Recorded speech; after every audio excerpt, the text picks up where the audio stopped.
Because just having faith and faith alone is not enough. Come on, preacher. Come on. Just as having the cross and the cross alone, it's not enough. Come on. just as having religion and religion alone, it's not enough. So I have to have a little bit more than having just faith. Have to have a little bit more than having just faith. Look at the scripture here, Philippians chapter 2, verse 12. Paul said, "My beloved, as you have always obeyed, so now, not only as in my presence, but much more in my absence, work out your own salvation." We don't talk about that in church no more. Because we tell you that you give, the sinner's prayer, you already got salvation. But that don't make sense, because if Paul say work out your salvation, that means that it's a continual process. Work out your own salvation with fear and trembling, for it is God who works in you, both to will and to work for his good pleasure. So everything that I do in my life ain't got nothing to do about me. My God. Everything that I do has something to do with him. Yes. I don't care if you have a multi-million-dollar chiropractic firm. Has everything to do with him. He just wants you to align their back so when they come to church they can dance and don't have no pain. Come on. That's it. Oh, y'all don't like my comedy this morning, right?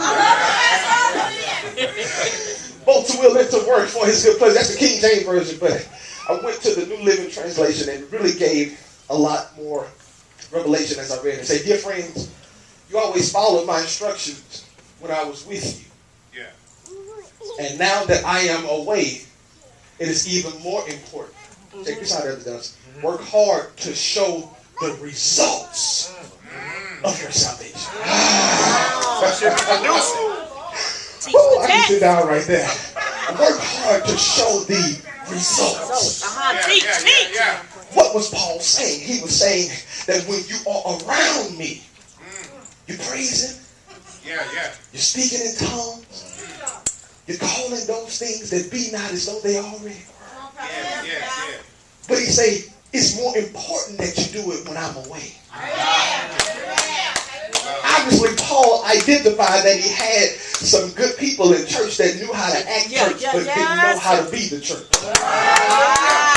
I hope I don't have to have one of the tough conversations that Paul did, that you in church running around sweating, people got to give you water, and when you get home on Tuesday and you live a defeated life. That's all Paul was saying. I don't need you to act church on Sunday, but I need you to be the church on Tuesday. And I need you to live a life where you are showing the results of your relationship. I have said this before and I mean it. I don't think that God called us. He been our daddy. He been the head man in charge. He having the last say so. Why are all of his kids broke? Why are all his kids sick? Why are all his kids stuck out? It's only because we only believe him for the trinkets, but we don't worship him for the relationship. All right.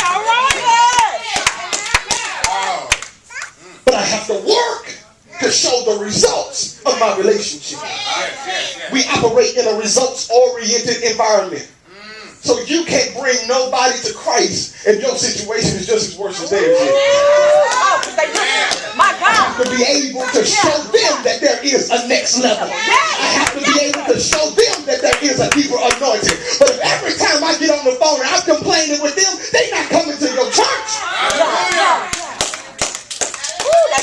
That's real. Help us. So until you can get your conversation right, leave my invite cards on the table.